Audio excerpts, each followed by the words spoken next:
Most people think that because I'm the principal's daughter, I get special treatment. Well, I'm here to tell you that that's not the case. In fact, having my dad as my principal just means I have to be extra good at home as well as at school.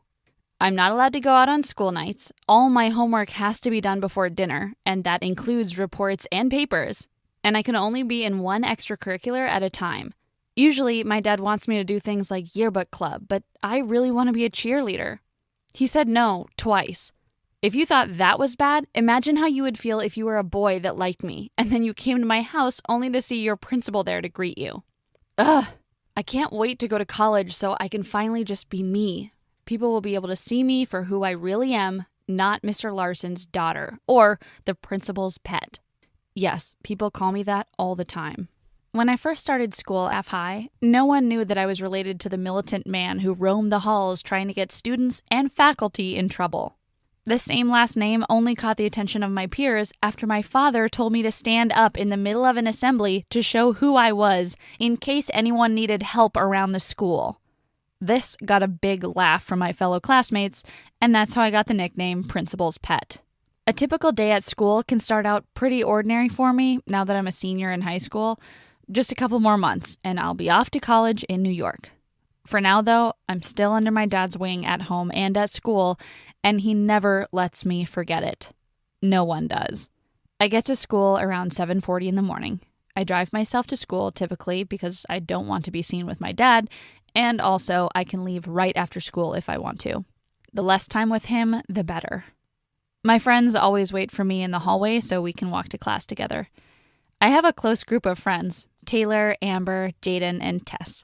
Taylor and Amber are fraternal twins, and the daughters of the science teacher, Mrs. Bingle, so they understand the pain I go through nearly all day at school because I'm the principal's kid. Jaden has been our friend for our entire high school days, and Tess joined our group just last year. She moved here from Albuquerque, and we took her under our wing. Her fashion sense is spectacular, which means she'll always make sure we all look good in group photos. My friends are awesome, and they're the only ones I can trust to not make my day hell. We were laughing and having a good time, but just as we rounded the corner to our first period English class, Ryan Powers stopped us in our tracks. Ryan Powers was a jerk. If he thought you were cute, he'd tell everyone you did dirty things to him under the bleachers or in the auditorium. If he hated you, he'd tell everyone that you had a really bad STD or a weird abnormality in order to make people not like you.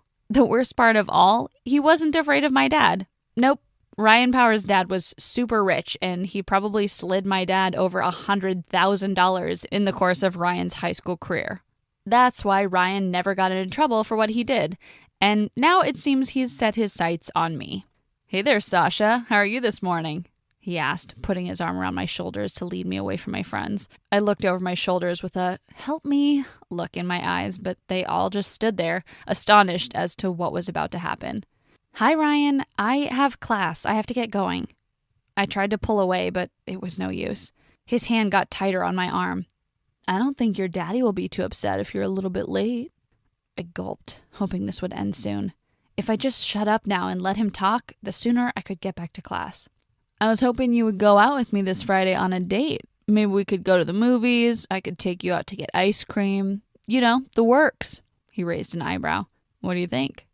"Absolutely, 100% not," I said, pushing his hand off my arm. "What? I told you, you don't have to worry about your dad. Come on, Sasha, you know I've liked you for like 5 years. I scoffed. "You like everyone, and besides, it doesn't matter if I go on a date with you or not. You're going to tell everyone that we did things we didn't do. I don't want that on my shoulders. Also, you're just plain mean to everyone. I would never date a guy who's such a jerk." He looked at me confused. "I would never speak ill of you, my darling. You are gorgeous, and I don't know what you've heard, but I never talk bad about anyone." Just looking at Ryan, you would believe him wholeheartedly. He looked like America's sweetheart, a purebred, blonde-haired, blue-eyed boy, except he was not a good person. You could almost see it in his eyes if you stared too long. I couldn't help but chuckle. "Get a life, Ryan," I said, before turning and heading back to my class just in time for the bell to ring. As the door was shutting to my classroom, I heard Ryan say matter-of-factly, "You're going on a date with me Friday." I sat down in my chair and was just about to tell Jaden what happened when the teacher came in. I ended up writing her a note instead. It said, Jaden, you will not believe what just happened to me in the hallway. Ryan asked me on a date. No, he actually told me we were going on a date. What do I do? Sasha. I passed the note over to Jaden, and as soon as she was done reading it, I knew because she let out a gasp that could mean nothing else. I saw her furiously scribbling. We were supposed to be taking notes for our class, but I knew she was begging me for more information and probably passing my note to the others in the group.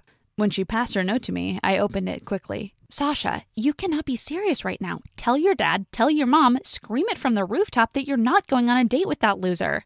Jaden. I really wasn't sure how I was going to pull this off, but an idea was coming to me. You would think after that, today couldn't really get much worse. However, as soon as I was heading to my second class, I got called to the principal's office. That's right. My dad called me over the loudspeaker for everyone to hear, except he didn't say my name. Of course not. He said, and I quote, "My daughter needs to come to the office now." Since I'm his only daughter and his only child in the school, I knew he meant me. My face turned red as all eyes swung over to look at me in the hallway. Everyone was curious to know what I did, unless Ryan already told them we were making out before first period, which I'm almost sure he had. I hope this had nothing to do with him. To say I was a little scared would be an understatement. I never had to go to the principal's office for anything other than to ask my dad a question for a teacher or, just to say hi because I'm super close with my dad. I've never been in the principal's office because I've never gotten in trouble. And I had no idea what I did now. I was sure I would find out soon. The next class I had was math, so I didn't really mind missing it. On my way to the office, I tried to avoid the hall where the popular kids hang out. I didn't want anyone to see me heading that way. They may ask too many questions or laugh and call me principal's pet, PP for short. When I got to the office, my dad ushered me inside and shut the door. He even locked the deadbolt tight. He sat down on the chair and offered me the seat across from him. Before he could even say hello, I asked, "What am I doing here?" My dad chuckled a little and said, "I've got a proposition for you, Sasha. Ryan's father called me earlier today, and he said that his company would donate $10,000 to start building the new gym if my daughter went out on a date with his son this Friday night."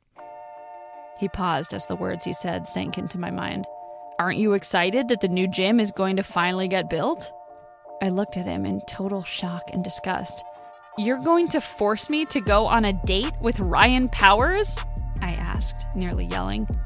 My father leaned back in his chair like only the best villains do and said, "Look, Sasha, $10,000, it's a lot of money. Derek Powers is a strong, powerful man that can do a lot to you and me. I'd suggest you go on this date and you smile the entire time. Now, get out of my office. I don't want to hear another word about this."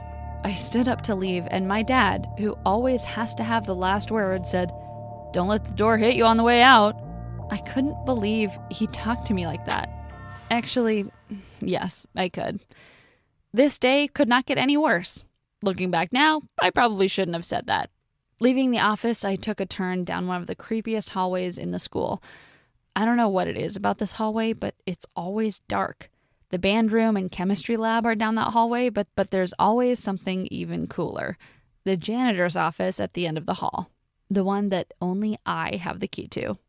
I stole it off my dad's keyring a long time ago, and my friends and I have been using it as our hangout when we want to skip class for as long as I can remember. All I had to do was send a quick text to my friends, and they'd meet me here if they could. I pushed the door open to the janitor's closet and was happy to see that our things were still where we'd last put them.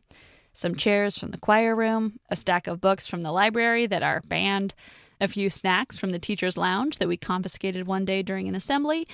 It was our own little hideout, and we could only go there when class was in, or else risk being seen. I texted Jaden and the twins, but only Taylor, Tess, and Jaden were able to sneak out of class. Amber was taking a test that she'd been studying for 4 weeks, so we didn't want to disturb her. Now, you may be asking, wasn't I worried about being caught or getting into trouble for skipping class? The short answer is no. The long answer is that I've been doing it for so long that I know which classes the teachers won't care or pay attention to how long you're gone, and even if I do get in trouble, all I have to do is say I was talking to my dad and the teacher will shut up. I kind of liked having that power. Soon after the text, I heard our signature knock on the door. 3 short taps and 2 long ones. I tapped back on the door to show that I was there, and ready to flip the lights on as soon as whoever was on the other side entered. We kept the light off when the door was open so no one would suspect anything weird going on down the creepy hallway. The door opened and in stepped Jaden. I could tell she was dying to know what I had said about Ryan in the principal's office. I wouldn't tell her until the others were here. When the other girls arrived, there was about a millisecond of silence before everyone started talking at once.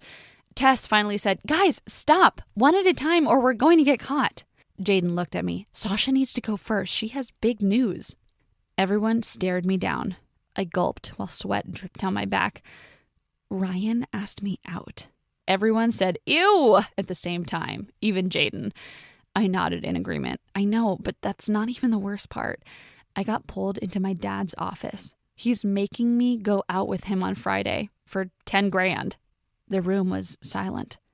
Then Jaden shrugged and said, "Well, I mean, last time it was 5 grand, so you're getting more expensive." She nudged my shoulder to show she was joking.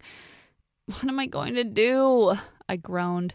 "There's only one thing you can do," Taylor interjected. "Go on a date with him and make him so miserable he'll be begging his dad to pay your dad $50,000 to keep you away from him." I smiled. I like this idea. As much as I've said I don't like being the principal's daughter, it does come with its own perks. Like, of course, my secret hideaway, and the fact that I knew where all of the security cameras were. I also had access to every single key to open any door that I wanted, including the school itself. My dad always put the keys for the school in the lockbox of his closet, and after school, I was planning to take them to finally put Ryan Powers in his place. The rest of the school day went by easily. My friends and I gathered several girls together to tell them about the plan. We'd taken some time at lunch to come back together and make flyers. We needed as many people in on this as possible. It wasn't going to be easy, and we would need a lot of help. Somehow, I was pretty sure that all of the girls we recruited would help and even recruit more. When I got home, I finished all of my homework and made a show of taking a shower to get ready for bed. What my parents didn't know was that earlier that day, I had asked Ryan Powers to meet me back at the school after dark. I told him that I wanted him to prove to me that he really liked me, and he could do that by meeting me at the school. It didn't take much convincing, because I'm pretty sure Ryan thought we were at least going to make out, but I also invited more than 100 girls from the school to come, and when Ryan and I walked into the auditorium, he was going to get a huge surprise. The only thing is, I now needed to wait until my parents fell asleep so I could break into my dad's lockbox. I was going to take the keys after school, but my dad had meetings and was late. He didn't get home until around 6:30, and he kept lingering in his room. It's almost like he suspected I was up to something. My parents were usually in bed around 9 p.m., but tonight The Bachelor was on, and it's my mom's favorite show. I totally forgot what day it was, so I had to endure the hour-long wait before my parents finally clicked off the television and nestled into bed. It took another 20 minutes before I finally heard my dad's snore echoing through the hallway, and I gave it another 5 minutes before I army crawled into their closet. I knew where the lockbox was, but the key was a mystery. I turned on my cell phone flashlight to search, finding pens, change, other random stuff sitting around on the dresser and the closet, but no key. I looked over at the lockbox, and you would never guess my luck. The key was still inside. I twisted it open as fast as I could and pulled out the huge ring of keys. They clanged together like cymbals, and I was sure I had woken both my parents up. They stirred a little. But after a second, I was able to shove the keys into my pocket of my hoodie and muffle the sound. I snuck back out of their room and raced down the stairs. I had to get to the school by 11 or people would start leaving. I texted Jaden that I was on my way in hopes that she could tell everyone that I'd be there soon. I had also texted Ryan that I was on the way and that I'd meet him by the auditorium doors. Hopefully he didn't see anyone going in and no one clued him in on what was really going to happen. We had passed out the flyers during the school day, but we'd asked that people only give them to other girls and to keep everything a secret. You know how high schools are, though. No one ever keeps things to themselves. I pulled up to the school, and like I had hoped, people had parked on the other side so that Ryan wouldn't see them as he pulled in.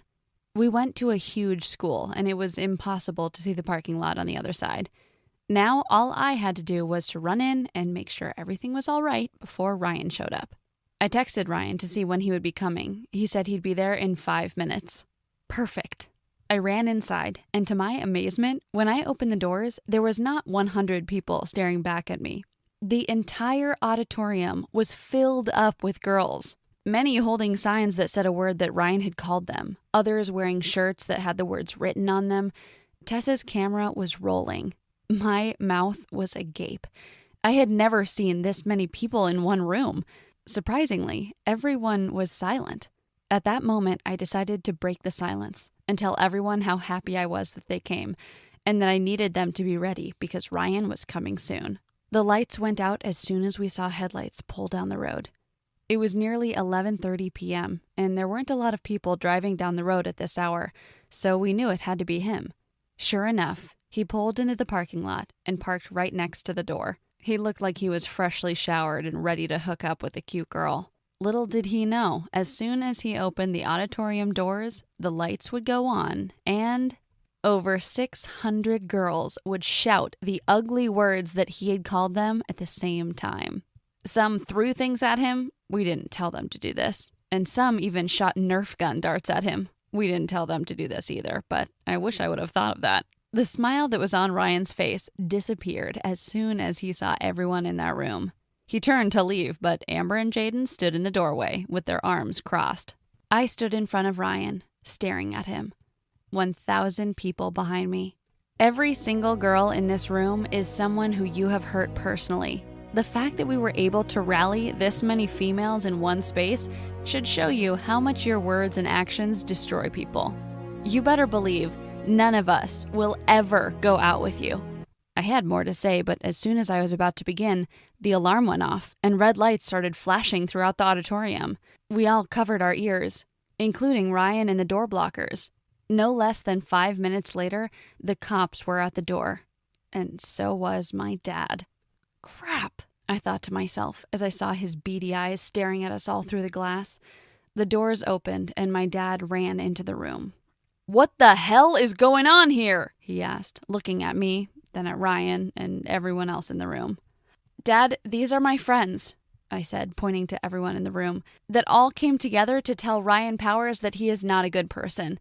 I do not want to go out with him, and I do not want you to take $10,000 from his dad just so you can flaunt your school. This ends today." My dad rubbed his head and looked at the cops. "I don't know what she's talking about," he said, shrugging his shoulders.